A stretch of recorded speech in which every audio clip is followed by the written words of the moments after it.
एक ऐसी खबर आपको दिखाते हैं जो दिल दुखी करती है। राजधानी जयपुर में स्ट्रीट डॉग्स और पालतू कुत्तों के हमले के मामले लगातार सामने आ रहे हैं। गुलाबी नगर के झालाना डूंगरी में पार्क में मां के साथ घूमने आई 7 साल की बच्ची पूनम पर पिटबुल डॉग ने हमला कर दिया। कुत्ते ने बच्ची को इतनी बुरी तरह से काटा कि हाथ का मांस का लोथड़ा नीचे गिर गया। फिलहाल बच्ची का एसएमएस अस्पताल में इलाज चल रहा है। 16 जून की शाम वे 7 बजे पूरन की पत्नी अपनी 7 वर्षीय बेटी पूनम को घर के पास ही स्थित काली कमली बगीची में घुमा रही थी। इस दौरान वहीं रहने वाले लक्ष्मी नारायण बागोरिया के बेटा अपने पिटबुल डॉग को घुमाने आया था। महेश हमारे सहयोगी अधिक जानकारी के साथ जुड़ गए। महेश, सबसे पहले तो उस बच्ची की स्थिति इस वक्त क्या है वो आपसे जानना चाहेंगे।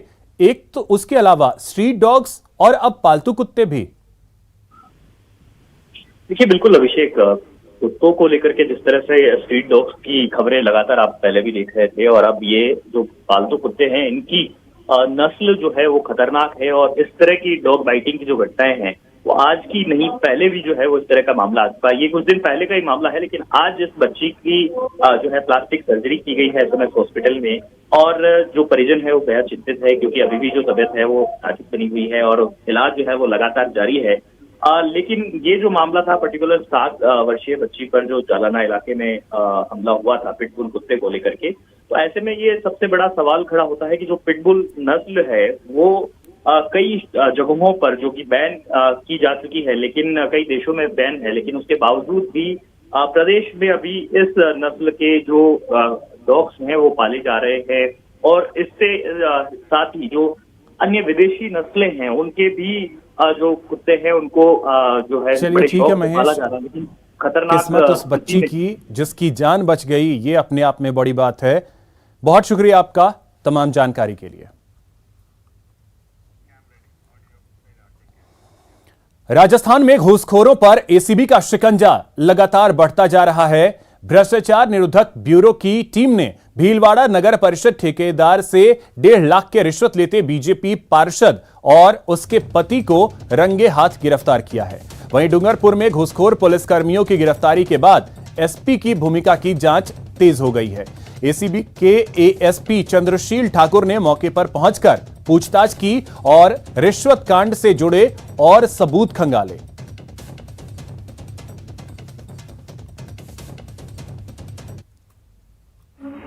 आरोपी द्वारा विष्णु जनपाल गरे के पास परिवादी गया, जहां पर आरोपी ने रिश्वत राशि व चेक मोटरसाइकिल के टंकी के कवर की जेब में रखने हेतु कहा, जिस पर परिवादी द्वारा रिश्वत राशि एवं चेक रखकर निर्धारित इशारा किया, जिस पर ट्रैप पार्टी द्वारा आरोपी श्री मुकेश को रंगे हाथों गिरफ्तार किया जाकर पार्षद श्रीमती लक्ष्मी सेन को भी गिरफ्तार किया। आगे कार्रवाई जारी। डिफरेंट अधिकारियों की भूमिकाओं का निर्धारण करें। जो पत्रावली पर साक्ष्य में उपस्थित मिले हैं उन साक्ष्यों की तस्दीक करेंगे, उनका वेरिफिकेशन करेंगे और नए साक्ष्य इस मामले से रिलेटेड जो भी मिल सकते हैं उनको भी जुटाया जाएगा। जो आरोपी 4 पकड़े गए हैं उनकी संपत्तियां, अगर उनके कोई जो गलत तरीके से अर्जित की हुई संपत्ति है उसके संबंध में जानकारी जुटाई जाएगी। तो इस तरह करके हम इस पत्रावली से रिलेटेड समस्त अनुसंधान करेंगे और जो अनुसंधान हो रखा है उसका सत्यापन करेंगे। पाइपलाइन टूटने से पंडाल में फव्वारा बह निकला। मामला चूरू के सादुलपुर का है। यहां अखिल भारतीय नौजवान सभा के नेतृत्व में किसानों ने बीमा क्लेम सहित विभिन्न मांगों को लेकर मिनी सचिवालय पर महापड़ाव डाला, जिसमें भारी संख्या में किसान पहुंचे। लेकिन पंडाल के पास ही पाइपलाइन टूटने से फव्वारा बह निकला, जिससे पंडाल में सैलाब आ गया। ऊपर से हाई टेंशन लाइन गुजर रही थी। इसे लेकर किसान प्रशासन पर लापरवाही का आरोप लगाते हुए आक्रोशित हो गए और मिनी सचिवालय में घुसकर जलदाय विभाग की महिला कर्मचारी और तहसीलदार के खिलाफ कानूनी कार्रवाई करने की मांग करने लगे। जलदाय विभाग में जिन्होंने ये करवाया है, पानी लीकेज होने के बाद नहीं रुकवाया है, हम उन अधिकारी पर एक्शन लेना चाहते हैं और एक तहसीलदार पर कि उनका पूरा प्रशासन देख रहा है और पानी को कंट्रोल करने की कोशिश नहीं कर। क्या उनकी जिम्मेदारी नहीं है आम आदमी को बचाने की? हम किसान हैं, साथ में आम आदमी भी तो हैं, हमें बचाना चाहिए ना। जैसलमेर से खबर है जहां पर जमकर बारिश हुई है। आपको बता दें कि शहर में 1 घंटे बारिश हुई है, लोगों को गर्मी से राहत मिली है। रिमझिम बारिश से मौसम सुहावना हो गया है। तस्वीरें आप देख सकते हैं, जैसलमेर से ये तस्वीरें सामने आई जहां पर करीब 1 घंटे तक जमकर बारिश हुई है, जिसकी वजह से तपती गर्मी से लोगों को राहत मिली है। ये तस्वीरें जैसलमेर से सामने आई।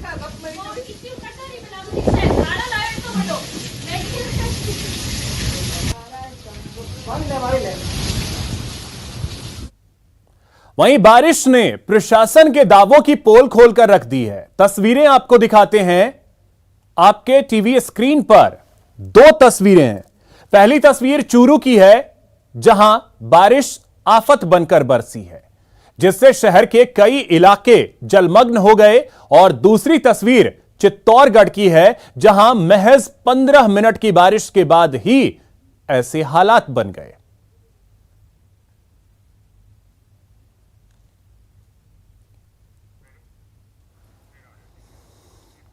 तो चूरू में बारिश आफत बनकर बरसी है। हाल यह है कि शहर के कई इलाके जलमग्न हो गए हैं, जहां देखो बस पानी ही पानी नजर आ रहा है, जिससे आम लोगों को काफी परेशानी का सामना करना पड़ रहा है। खासकर जोहरी सागर, चांदनी चौक, चैजारा मोहल्ला, छाजरिया मोरी इलाके में लोग घरों में कैद होने को मजबूर हैं।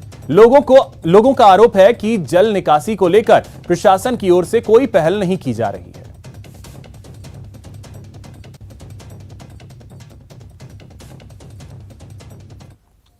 ये बागला स्कूल ग्राउंड, बालिका महाविद्यालय और कोई प्रशासन ने कोई भी अभी तक कोई भी नहीं किए। घरों में पानी घुस रहा है, जो मिट्टी के कट्टे डालते हैं अभी तक वो नहीं डाले हैं। पूरे रास्ते अवरुद्ध हो रखे हैं, कॉलोनी से बाहर जाने के लिए कोई रास्ता नहीं है। यहाँ रेलवे फाइटिंग क्रॉसिंग पे भी 2-2 फुट पानी आ रखा है।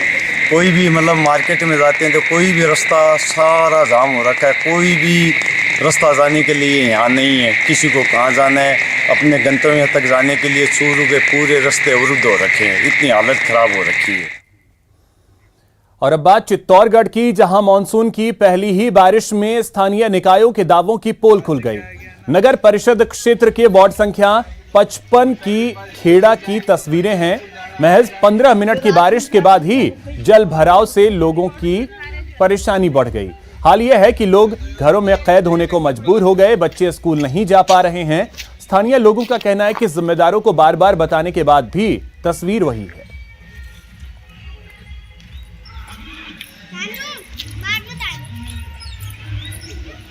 रोड भी पास हो चुका अपना क्या? और यहाँ से 8-9 साल से ऐसे पानी भरा रहा, थोड़ी बहुत भी बारिश होती इकट्ठा हो जाता है और मोटर लगा के पानी तोड़ना पड़ रहा है। यहाँ पे कुछ भी नहीं हुआ, यहाँ पे कुछ नहीं होता है। 10 साल हो गए आज हमको यहाँ, लेकिन ना तो नालियाँ बनी ना ये रोड बनी। ये वार्ड नंबर 55 की जो समस्या है अभी मेरी जानकारी में आया है, इसका मैं खुद भी मौका निरीक्षण कर लूंगा, तकनीकी अधिकारियों से भी मौका निरीक्षण करवाएंगे। ब्रेक के बाद आपका स्वागत है। 8 पाक विस्थापितों के आज उस समय खुशी का ठिकाना नहीं रहा जब उन्हें भारतीय नागरिकता के प्रमाण पत्र सौंपे गए। लंबे अरसे से भारतीय नागरिकता का इंतजार कर रहे 8 पाक विस्थापितों के चेहरे उस समय खिल उठे जब राजधानी जयपुर में उन्हें भारतीय नागरिक होने के प्रमाण पत्र सौंपे गए। कलेक्ट्रेट भवन में अतिरिक्त जिला कलेक्टर प्रथम दिनेश कुमार ने 8 पाक विस्थापित नागरिकों को भारतीय नागरिकता प्रदान की। एडीएम ने 47 वर्षीय निर्मला, 19 वर्षीय येशुवर राम, 28 वर्षीय खेत कुमार, 22 वर्षीय अजीत कुमार, 25 वर्षीय तानियान, 28 वर्षीय संतोष, 17 वर्षीय हरिवंती लाल और 18 वर्षीय जगदेश लाल पाक विस्थापित नागरिकों को भारतीय नागरिकता प्रमाण पत्र प्रदान कर बधाइयां दी।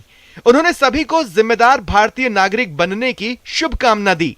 इस दौरान अतिरिक्त जिला कलेक्टर दक्षिण मोहम्मद अबू बर्क भी उपस्थित रहे। भारतीय नागरिकता प्रमाण पत्र पाने के बाद सभी पाक विस्थापित नागरिकों ने खुशी जाहिर करते हुए कहा कि उन्हें भारतीय होने पर गर्व है और अब वे सभी सरकारी योजनाओं का लाभ ले सकते हैं। और अब आपको दिखाते हैं टाइगर फैमिली की हाईवे वॉक। तस्वीरें देखिए। बाघिन ऐश्वर्या के साथ पूरी की पूरी टाइगर फैमिली वॉक पर निकली है। बीच सड़क चहलकदमी कर रही है अपने शावकों के साथ। काफी देर तक टहलती रही और इस बीच ट्रैफिक थमा रहा।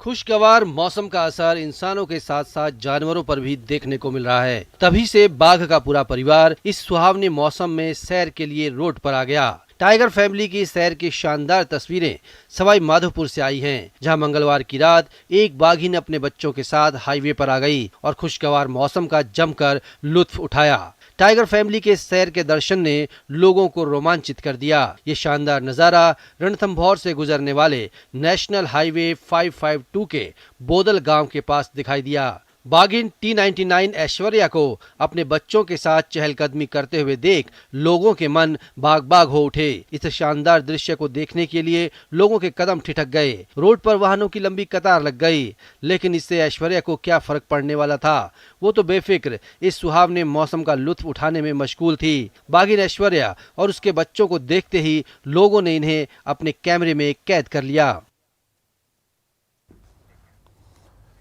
जयपुर के झोटवाड़ा रोड पर स्थित दधिमती मंदिर में आज विशेष मंगल पाठ का आयोजन किया गया। इस मौके पर दाधीच समाज से जुड़े कई प्रबुद्ध व वरिष्ठ जनों ने कार्यक्रम में शिरकत की।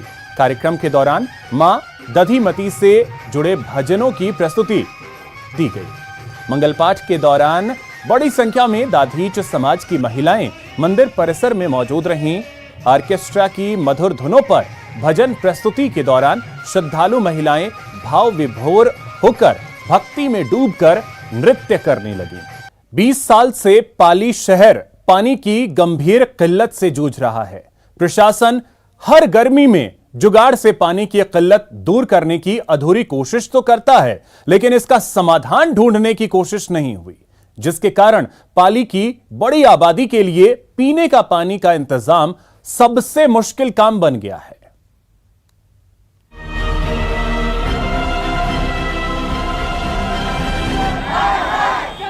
जानवरों की पानी में समस्या है। पानी मतलब पानी आवे टंकर कणी नवे जो बचे पिए ने कणी खेले खाली हो जाए ने बचे हमें समस्या ही है पानी। तो हमारे पाली में पानी का गंभीर संकट।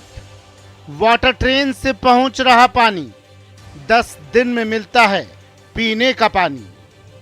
पाली जिले में पानी की समस्या के सुधरने के आसार नहीं दिख रहे। पाली विधानसभा क्षेत्र के रोहट के हालात इतने खराब हैं कि लोगों को अपनी प्यास बुझाने के लिए पशुओं की खेली से पानी लेना पड़ रहा है।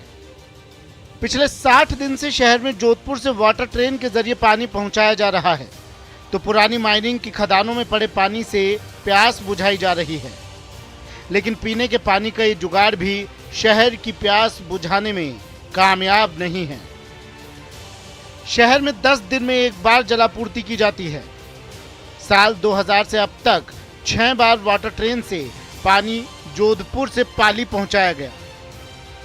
हालात इतने बदतर हो गए हैं कि पेयजल की समस्या के चलते जलदाय विभाग और प्रशासनिक अधिकारियों को आए दिन लोगों का गुस्सा झेलना पड़ता है।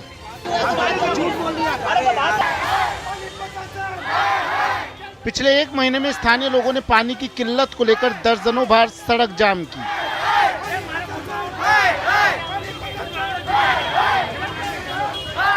लेकिन पानी की समस्या जस की तस है और लोगों को काम धंधा छोड़ दिन भर पानी के लिए भटकना पड़ रहा है, जिससे लोगों का रोजगार भी प्रभावित हो रहा है।